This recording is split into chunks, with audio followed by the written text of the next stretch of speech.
నీకు తల్లి లేకుండా పోయింది అని అంటారు వాళ్ళు ఏడుస్తూనే. ఆవిడంటుంది, తల్లి లేకుండా పోయిందా, అసలు తల్లి ఎక్కడి నుంచి వచ్చింది అని అడుగుతుంది 5 ఏళ్ల బాలిక. తల్లి ఎక్కడి నుంచి వచ్చింది అంటే వాళ్ళు చెప్తారు దేవుడి దగ్గర నుంచి వచ్చిందని చెప్తారు. ఎవరమైనా అంతేగా చెప్పేది. బాగుంది, దేవుడి దగ్గర నుంచి వచ్చింది. ఇప్పుడు ఎక్కడికి వెళ్ళింది? దేవుడి దగ్గరికి వెళ్ళింది. ఇందులో బాధపడేదేముంది? ఎక్కడి నుంచి వచ్చిందో అక్కడికి వెళ్ళింది. బాధపడవలసిన అవసరము ఏముంది అంటుందండి జిల్లెళ్ళముడి అమ్మ. కనుక పరీక్షిత్తు ఎక్కడి నుంచి వచ్చాడో అక్కడికి వెళ్ళాడు, ఆయనకు బాధ లేదు.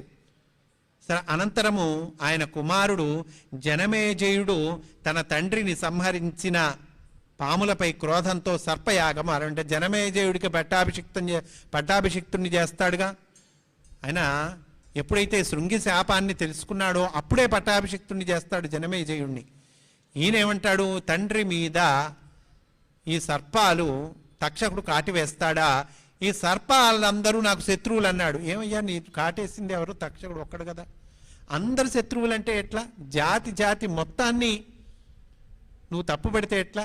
బోలెడు పాఠాలండి, బోలెడు విషయాలు ఇప్పుడు కూడా మనం చేస్తాం. ఈ తప్పు ఇప్పుడు కూడా ఈ కలియుగంలో జరుగుతూ ఉంది. ఏదో కులంలో ఎవరో ఇద్దరు, ఏదో లేకపోతే ఒక మతంలోనో ఒక కులంలోనో ఎవరో కొంతమంది పిచ్చి వెధవులు ఉన్నారు, దుష్టులు ఉన్నారు.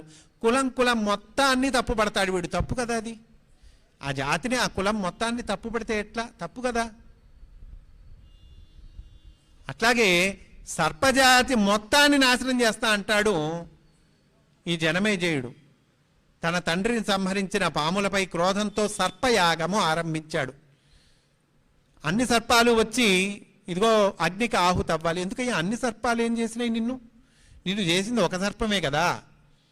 అగ్నికుండాల్లో 100,000 సంఖ్యలో సర్పాలు చుట్టుకు పడుతూ ఉన్నాయి. భీతితో తక్షకుడు ఇంద్రుని శరణవేడగా యజ్ఞం చేయించే అధ్వర్యులు ఇంద్ర సమేతము తక్షకుని అగ్నికుండానికి స్వాహా చేయగా అంటే ఇంద్రుణ్ణి, తక్షకుడు వెళ్ళి ఇంద్రుణ్ణి శరణు వేడతాడు. వీళ్ళు ఈ చేసేటువంటి యజ్ఞం చేసేటువంటి బ్రాహ్మణులు మంత్రాలు మారుస్తారు. ఏమని? ఇంద్రుడితో సహా ఈ తక్షకుడిని ఆహ్వానిస్తున్నాము అంటున్నారండి. అప్పుడు అంగిరసుడు అనేటువంటి ముని వస్తాడు. ఆయన మంచి చెప్తాడు, జనమేజయ మహారాజా ఇంకా ఈ యాగము ఆపు, చావు పుట్టుకలు సహజాలు. ఏముందయ్యా, సహజం కదా. మీ నాన్నగారు చనిపోయారు, నిజమే, ఆయన ఆ వంకతో చనిపోయాడు. బలానా శృంగి శాపం ఇచ్చాడు, బలానా తక్షకుడు కాటేశాడు, అది ఒక వంక. ఇంకోడికి ఇంకొక వంక, ఇంకోడికి హార్ట్ ఫెయిల్ అంటారు, ఇంకోడికి కిడ్నీ ప్రాబ్లం అంటారు, ఇంకొకడికి ఇంకొకేదో అనారోగ్యం అంటారు. అసలు ఏ అనారోగ్యము లేకుండా ఉన్నవాడు ఉన్నట్టు పోతాడు ఇంకొకడు. చూస్తున్నాంగా మనము. ఇవన్నీ వంకలయ్యా. చావు పుట్టుకలు సహజాలు. ఇది అంగిరస మహర్షి చెప్తూ ఉన్నాడండి. అందుకు ఈ చావు పుట్టుకలు బలానా వాడి వల్ల మనం కూడా చూస్తుంటాం. ఈ ఫ్యాక్షనిస్టులు, ఈ పగబట్టేవాళ్ళు, ప్రతీకారము, బలానా వాళ్ళ వల్ల మా నాన్న పోయాడు, బలానా వాళ్ళ వల్ల మా అమ్మ పోయింది, బలానా వాళ్ళ వల్ల బలానా వాళ్ళు పోయాడు. ఇదంతా వంక. వాడికి టైం వచ్చింది, పోయాడు. కనుక అందుకని ఎవరినో బాధ్యులను చేసి హింసించని అవసరం లేదు అని శాంత చిత్తుని చేశాడు. అంతతో జనమేజయుడు సర్పయాగము సమాప్తం చేసి నిర్మల హృదయుడై హరిపద సేవా తత్పరుడయ్యాడు. ఇది జనమేజయుడు. దీనితో చక్కగా మనకి ఈ భాగవత కథా ఘట్టాలన్నీ కూడా పూర్తి అవుతాయండి. పలికెడిది భాగవతమట, పలికించడి విభుండు రామభద్రుండట, నే పలికిన భవహరమగునట, పలికెద వేరుండుగాద పలుకగనేలా అంటారు మొట్టమొదట్లోనే పోతన గారు. పలికెడిది భాగవతమట, పలికించడి విభుడు రామభద్రుండట. ఇన్ని రోజులు ప్రతి నెల శ్రీమద్భాగవతము ధారావాహిక ప్రవచనములు అని మనము చెప్పుకున్నాము. ఇది పలికించినటువంటి వాడు అదిగో బృందావన శ్రీనివాసుడు. అందువల్లే మనం మొట్టమొదటి ప్రతిసారి చెప్పుకున్నాం, మీతో పాటు నేను కూడా వింటూ ఉన్నా. ఎందుకని? మాట్లాడుతున్నది శ్రీనివాసుడు కాబట్టి మాట్లాడుతున్న శ్రీనివాసుడి మాటలు మీతో పాటు నేను కూడా వింటున్నా. ఇది నాకు అనుభూతమైనటువంటి విషయం అండి. ఎందుకంటే ఇక్కడికి వచ్చి కూర్చుంటే ప్రార్థనా శ్లోకాన్ని చదివిన తర్వాత కథ ఎటుపోతుందో నా అధీనంలో ఉండదు. నేను చెబుదామనుకొని కొన్ని విషయాలు అనుకొని వస్తా, ఒక్కొక్కసారి అవి చెప్పకుండా తప్పిపోతాయి.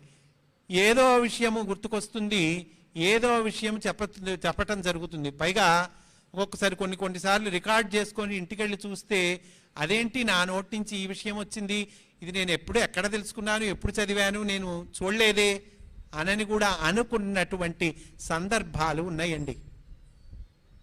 అది ఇక్కడ పలికెడిది భాగవతమట, పలికించడి విభుండు రామభద్రుండట. ఎందుకు? ఆయన పలికిస్తాడు కాబట్టి చెప్పగలుగుతాం, లేకపోతే మామూలుగా ఇట్లాంటి విషయాలు చెప్పగలమా? నే పలికిన భవహరమగునట. అదే నేనే గనక నిజంగా మాట్లాడితే అవి సొల్లు కబుర్లు అవుతాయి, సంసార సంబంధమైనటువంటి విషయాలు అవుతాయి. ఏ రాజకీయాలు, ఇంకోటో లౌకిక విషయాలు, స్థలమో ఇల్లో పొలమో, వీటికి సంబంధించిన విషయాలు అవుతాయి, సంసార సంబంధమైనటువంటి విషయం. నే పలికిన భవహరమగునట, పలికెద వేరుండుగాధ పలుకగనేలు. ఎందుకయ్యా ఇతరితర మాటలు, అక్కర్లేని కబుర్లు? ఏదైతే ముక్తినిస్తుందో, ఏదైతే నిజమైన ఆనందాన్ని ఇస్తుందో, ఏదైతే భగవంతుడి సాన్నిధ్యానికి మనల్ని చేరుస్తుందో, ఏదైతే భవబంధాలను తొలగించి మనల్ని మోక్ష పదానికి తీసుకెళ్తుందో, అది మన భాగవతము మనకి అందుబాటులో ఉండగా వేరుండు గాథ పలుకగనేలా అంటున్నారు పోతన గారు. భాగవతము పలుకుట చిత్రం, శూలికైన తమ్మి చూలికైనా, బ్రహ్మకైనా శివుడికైనా కూడా భాగవతము తెలిసి పలుకుట చిత్రంబు అంటున్నారండి. విభుద జనుల వలన విన్నంత కన్నంత తెలియవచ్చినంత తేటపరుతూ. పోతనగారంతటి మహానుభావుడు ఆయన ఏమంటున్నారు? అయ్యా పెద్దల వలన నేను తెలుసుకున్నది విన్నంత కన్నంత తెలియవచ్చినంత తేటపరుతూ, నాకు చేతనైంది చెబుతున్నాను అంటున్నారు. అట్లాగే పెద్దల వల్ల తెలుసుకున్నది మా గురుదేవులు ఎక్కిరాల కృష్ణమాచార్యుల వారు, ఆయన 16 వాల్యూమ్స్ రాశారు భాగవత రహస్య ప్రకాశము అని. ఈ 16 వాల్యూమ్స్లో బోలెడన్ని విషయాలు, దివ్య జ్ఞానమంతా కూడా అందులో ఇచ్చారు. ఎక్కడా దొరకవండి ఆ విషయాలు మనకి. అట్లాంటిది 16 వాల్యూమ్స్లో ఈ భాగవతం యొక్క అర్థాలు, అంతరార్థాలు, పరమార్థాలు, మనము నేర్చుకొనవలసిన సందేశము అన్నీ ఇచ్చారండి. 16 వాల్యూమ్స్ ఎవరైనా వీలైతే కొనుక్కొని చదవండి భాగవత జనులు.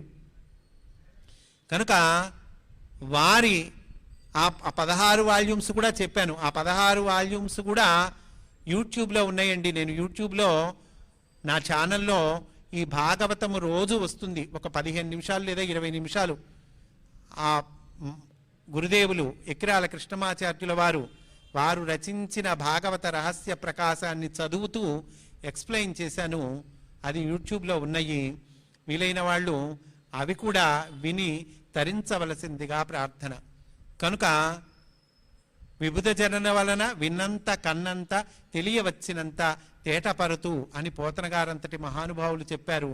అట్లాగే పెద్దల వలన తెలుసుకున్నది, గురుదేవుల అనుగ్రహంతో తెలుసుకున్నది ఏదో మీ ముందు ఉంచటానికి ప్రయత్నం చేశాను అని తెలియచేస్తూ, ఈ అవకాశము ఇచ్చినటువంటి దేవాలయ పెద్దలకు అనేక కృతజ్ఞతాపూర్వకమైనటువంటి నమస్కారాలు చెప్పుకుంటూ ఉన్నాను.